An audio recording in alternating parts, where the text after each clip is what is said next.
My name is Girish, the host for Back to Basics. Another Back to Basics, another week. We are so enjoying Back to Basics, aren't we? You better be, because I am. So today's episode, we're going to talk to you about woman leadership. How leadership is so important, and it doesn't have to be a man, a woman, or anybody. But we are going to be talking about how women get into the industry and how they become great leaders, and we don't even know it. So how about if we talk to her today? And I saw her on LinkedIn and I said, I'm going to grab her and rope her into my show. And let's see how we get into this call. And I'm sure it'll be great because I've talked to her several times now and it's just amazing. And by the way, she's a New Jerseyan, just like me. So we're all the same state here. So let's welcome Caroline. Caroline, how are you? And thanks for coming on Back to Basics. Thanks so much for having me, Girish. It's my pleasure to be here. I thought we were going to debate pork roll or Taylor ham, but we can talk about we can talk about anything else. So we'll talk about that too also. Thank you. So before we get into the basics of the episode today, what does Back to Basic mean to you? Well, I think there's some core things that we have to do as individuals to be successful. And sometimes we forget those things, the basic principles, even in business. And I think as you grow in your career, you can't forget those basic principles to guide you. So your reputation is everything. Mm-hmm. And to me, keeping basic principles is very important. Yeah, thank you so much for that, because it seems like we tend to forget the basics when we get into a business world or even a life world so that we are in. And I think COVID changed us a little, thought process a little to get to where we are today. Am I right? Or am I too far I think that, I've seen with employer groups, my clients that I work in, just a little background on me. I'm in the insurance industry, as you know. I don't know if your listeners do. Yeah. So I represent many companies for employee benefits. I'm an insurance broker and I'm a benefit strategist that advises them on the best options available for their employee benefits. But it really depends upon their culture and the basics, if you will, of their employee population. I found that with the pandemic that we've had to find ways to connect with one another, connect with our employees, connect with our business partners, and really think about how we're doing that. It may be different than it was before, but the basic principle of connecting with others and meeting people where they are with what they need at that time in a genuine, authentic way can happen, whether it is in person, as we were used to, or virtual.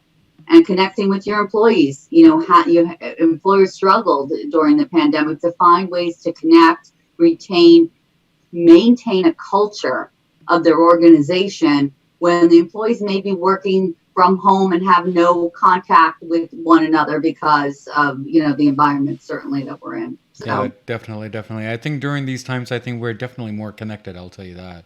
I feel, but we do need some human connection sometimes once in a while. I don't know when that's going to happen. That's a separate story altogether, a separate episode altogether.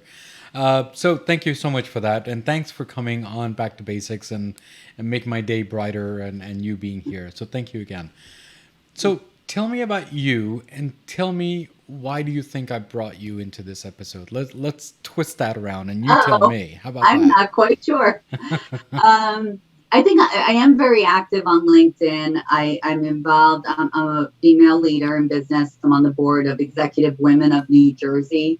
I've been asked to speak to women on leadership forums, talking about my journey, my story, and struggles that I've had that we all have along the way, because no one reaches their next goal in life, their next level in their career without stepping out on a limb a little bit, right? Mm-hmm. So you do that, and I think that from those points in your life or in your career when you're uncomfortable, that's where growth and development happens. And what more discomfort than we've had working virtually. But I think maybe certainly you've seen I do share a lot on LinkedIn and very heavily involved in leadership.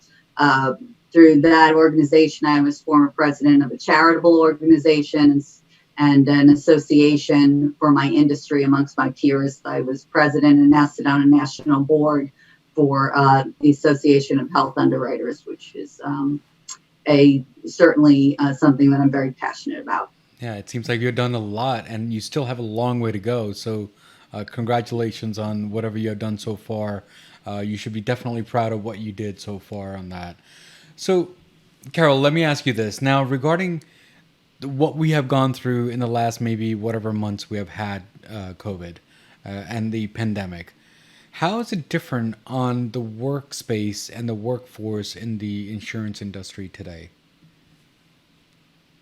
Well, I find that, as I said, when I'm working with clients, there was a hesitancy for any change when COVID first happened, because there was so much change happening inherently because of the pandemic. So changing benefits, employers didn't want to really take a big leap in that area because they didn't want to have that disruption, which makes sense. Mm-hmm.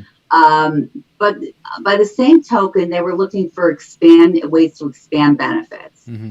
And when we talk about an EAP, employee assistance program, often that was, okay, we have that, we check the box, but nobody really engaged the employee population. But when mental health became such a big issue, and so many of us struggle in one way or another during the pandemic with either isolation or those that may have addictions, and I'm not just talking alcohol or drug abuse, it Sure. could be a food addiction, right? There's a lot of behaviors that were amplified, and many negative behaviors due to the pandemic. So employee assistance programs became much more prevalent, were promoted. I see that new players in the market came into the space offering benefits in a different way than they had before. Platforms for delivering benefits. When you couldn't be way back when you were standing in front of people and handing out booklets and open enrollment meetings at Hub, we were certainly past that already. But for those that were in my industry that maybe were doing things the old-fashioned way, I think it kind of forced them to move forward and embrace technology as a way to communicate and meet people where they were. So I've seen a lot of changes, certainly in that respect when it comes to insurance. And one of the things that has been very valuable is really finding out where your employees are in terms of their career path, in terms of the benefits that they value, because you do want to retain them. You want to keep them engaged. And the way you communicate with the multi-generational workforce can be vastly different, Sure. right? Because what works for one doesn't necessarily work for the other. And you want to keep the new employees engaged, but those that are maybe the veterans and the seniors in the organization are looking for something that might be a little bit different as they're entering a different career cycle. So instead of looking at it as singularly focused, you have to have a really broad lens when it comes to benefits today than you ever did before. Yeah, thank you so much. So is it all the employers doing this now, or is it slowly getting into the new pivot world that we're getting into? What do you think on that?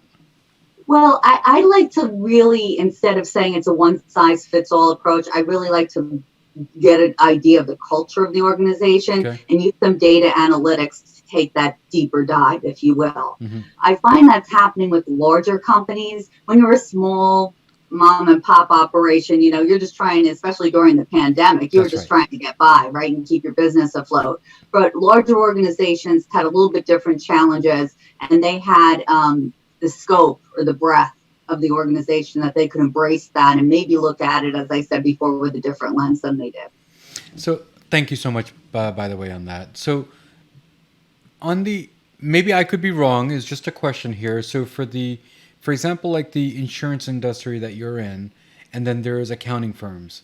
When you work from home, there's a lot of data breaching or data copy or something, because they feel that when you work from home, that's a lot of security issues. Is that still the issue, even though that you're working from home?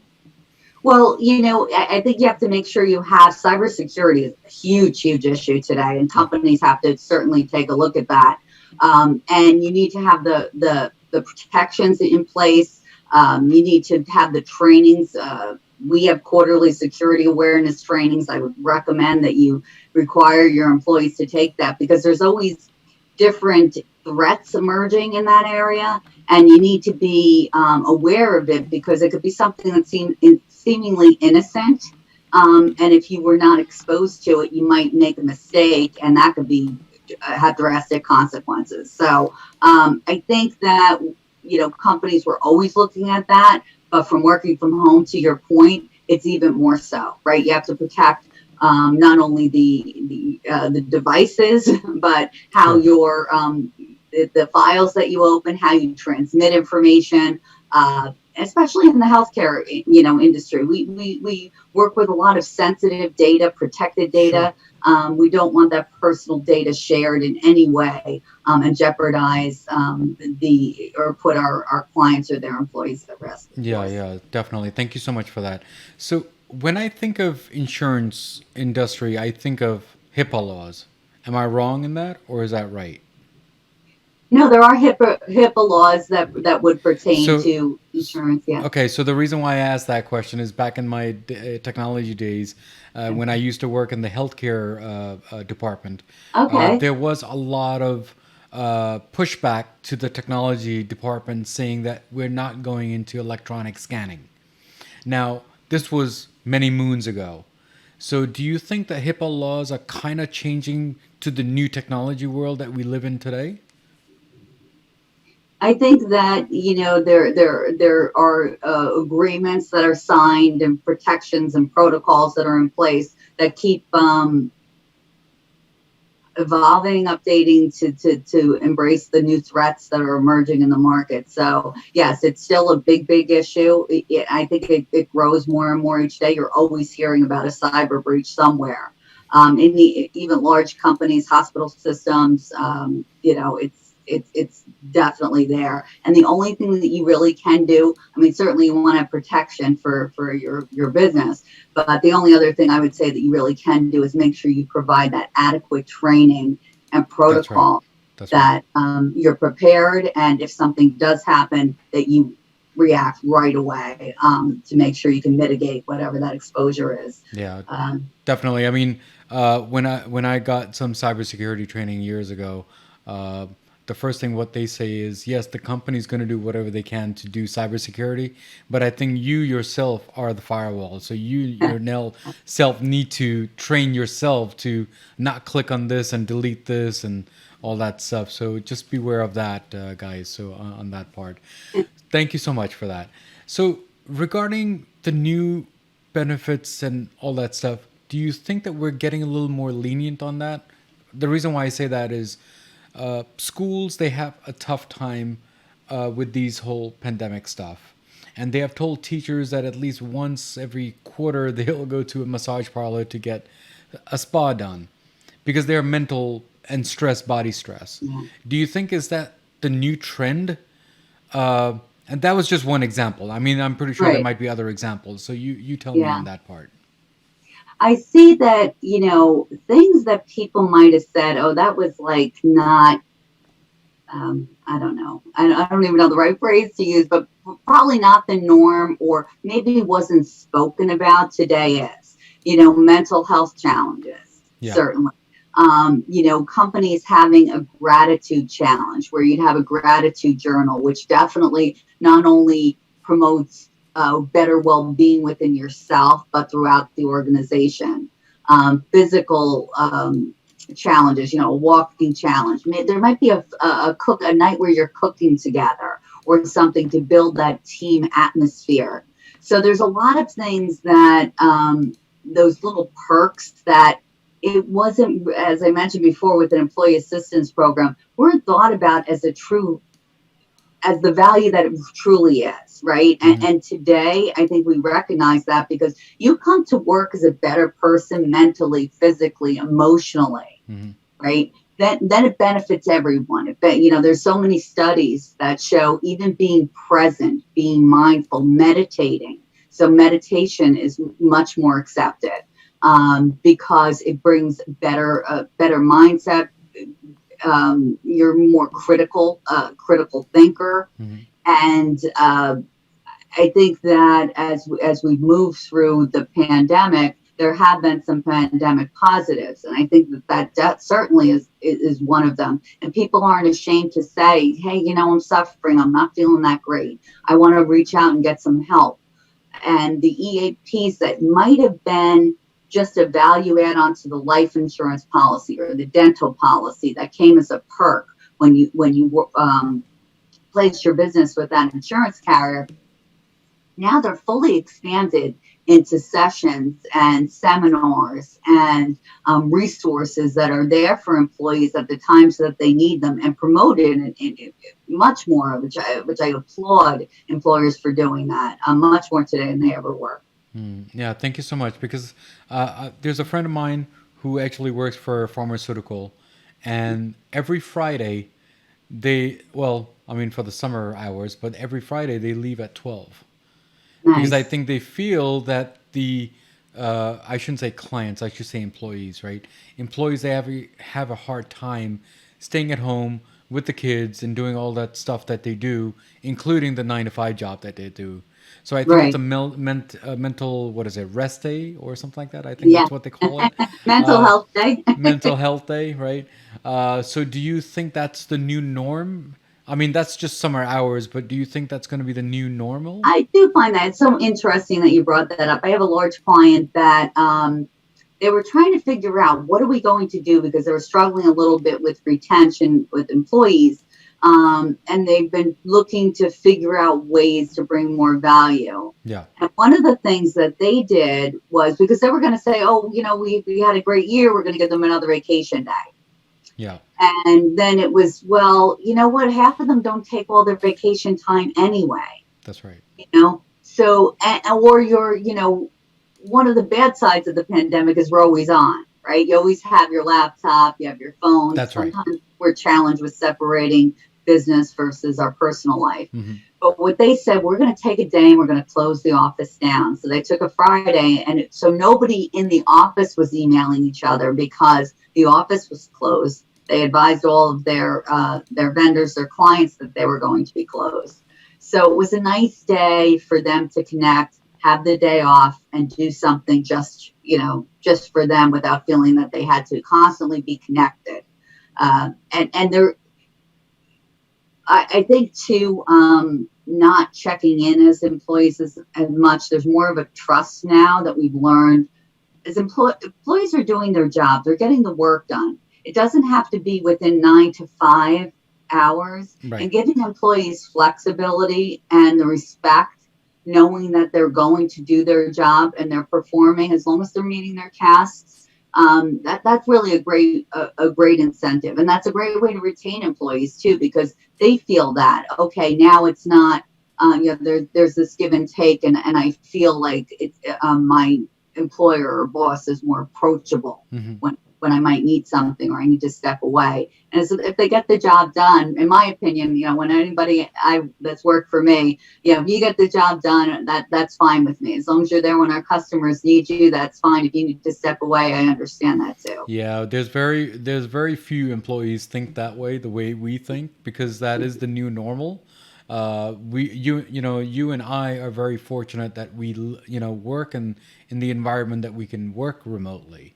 Mm, There's a lot of them who's not fortunate enough, and I definitely want to just salute all those guys who cannot for do sure. that, because that is a tough job, even though that we take some breaks, but they're not able to.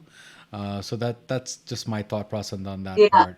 No, to that point too, and I'm really glad you brought that up because I have clients, they had essential workers. They couldn't be doing that. They couldn't work remotely. They didn't have the flexibility.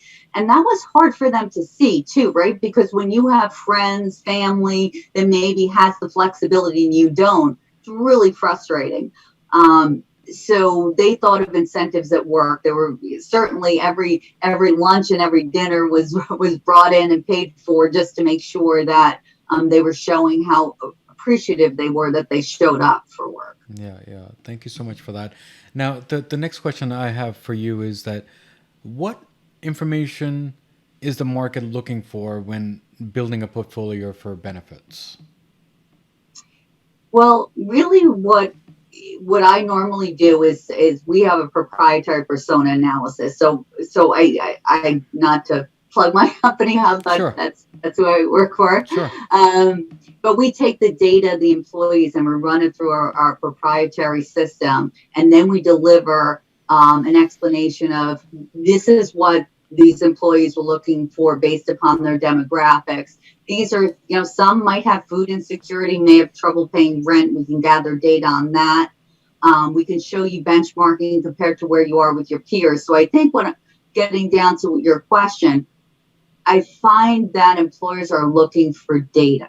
Their data, they want decisions driven by the data. I want to know what my peers are doing. I want to know what my population needs in a way that I can retain them. Mm-hmm. I want to stay on the cutting edge. I want to be a leader in my industry. I don't want to be a follower. So I want to know what's on the horizon, and I want to be looking in my rearview mirror. Mm-hmm. So having that lens as an executive in the C-suite or in human resources is so important today. And I think those that come to that space that are critical thinkers and have that that agile mindset that, okay, it's not what we did before that is how it has to be. We're a new world, we're evolving. How are we going to meet employees where they are and deliver value that's going to, create better engagement? There's so many studies that show when you have a benefits portfolio that delivers and is impactful and promotes the well-being of your workforce, the stock performance of those companies that promote well-being of the workforce is much greater. It's stronger stock performance. Thank you so much. So did we always think that way, or is this the new way of thinking nowadays? Because did we always collect data before, back in the days? No, we didn't always have data. I think before it was kind of, I think many companies manage the renewal. Okay, this is the benefits plan that I have. My increase is coming out and it's this. What can I do to mitigate that? Can I, number one, get that down, maybe negotiate it down? Can I change the benefit plans so that maybe raise the co-payments or the deductibles to bring the price down? Can I pass some of that on to the employees? And that was sort of the dance that happened year after year after year. And it said, well, I'm delivering these benefits. The primary reason I'm doing this is to give value to my overall benefit package or a compensation package to the employees, if you will.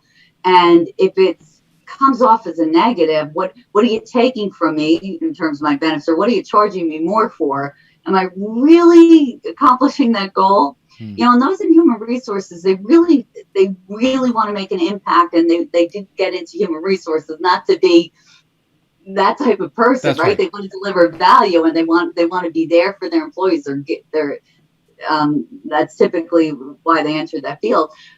So I think that we found that you can't just put human resources or benefits in a silo. You have to understand what's happening overall as an organization, what's happening with the culture. Where are you going? Are you in growth? Are you downsizing? Are you looking for a new merger or acquisition? How is that going to impact your benefits philosophy? So when you look at it from that broader holistic approach to benefits, I think we're finding that is certainly much more successful in delivering the value that the HR people inherently wanted to do, sure, and giving them the data that makes it possible. So it has definitely changed. Yeah, thank you so much. So Carol, you are the leader in your own field, and you have done this for many, many years. What are you going to be doing for the next 5 years? Because it seems like you've done so much. It seems like you're never going to stop, it looks like. So what are you going to do for the next 5 years? Well, who are you going to be in 5 years? Let's put it that way. Who am I going to be in 5 years? That's a really good question. I think, I'm really passionate about promoting women and women in executive positions, because it hasn't always been easy. and we don't have many women sitting on boards, executive boards. And I think that's the point that we have to get to, because diversity of thought on boards is so important to the success of an organization. So I think that I would love to see more of that. Certainly would love to sit on a board myself, outside of my volunteer positions that I have today, and continue to work with my clients, because there's always something new evolving in the benefits world. And as a country, we are not the healthiest, unfortunately. So talking more about what's happening in the world, food insecurity, how the economics actually affect the population, the choices that we make in our food supply, and the access to care that we have depending upon where we are. Those are things that I'm passionate about, and certainly want to continue to explore and see if we can maybe change things a little bit, certainly for the positive in that area. Yeah, definitely. Thank you so much for that. And it looks like we do need people like you in the leadership, and it's more of a behavior change than anything else that it needs to happen. As I call it, the leadership series that we need to change. I think that's what it is. Thank you so much for you to come on my show and made my day brighter, and definitely please follow my work as much as you can, and if you can just support my small podcast on that. So do you have any one last words before you leave my show today? I would say to anybody listening, wherever you are, whatever you're doing, challenge yourself, step outside your comfort zone. You never know what the opportunity is going to be, but we never get anywhere from sitting on the couch. So keep moving, stay motivated, and listen to the podcast, because you have some great guests on here, and it's always definitely inspirational and positive. So appreciate that. Yeah, thank you so much, Carol, for doing that, and definitely follow my work if you can, and spread the word around that Back to Basics is not going anywhere. It's going to be here. Thank you again. Sounds great. All right, thank you so much. So guys, we spoke with Carol today, and we talked about the basics of workforce. We talked about the insurance industry, of how it's changing around the world, and what's the new world that we're going to be looking at. And plus, what she say that in the next 5 years, what is she going to be? She's tried to be the leader as what she can be. And what did I say? It's all about behavior. So here's a quote of the day from Back to Basics as usual, and here's the quote of the day. The quote of the day is, leadership is the series of behaviors rather than a role for heroes. Now, guys, that's all what I said. Leaders is all about mindset, and it's all about how do you want to bring people into the world and lead the country, or I should say lead the 500 Fortune companies or any mom and pop shops. Either way, you are going to be a leader in your own field, no matter what leadership you're in. And if you're at home, you're a leader at home also. So don't feel that you're left out because we're talking about business here. As usual, as always, what do I always say at the end of the episode?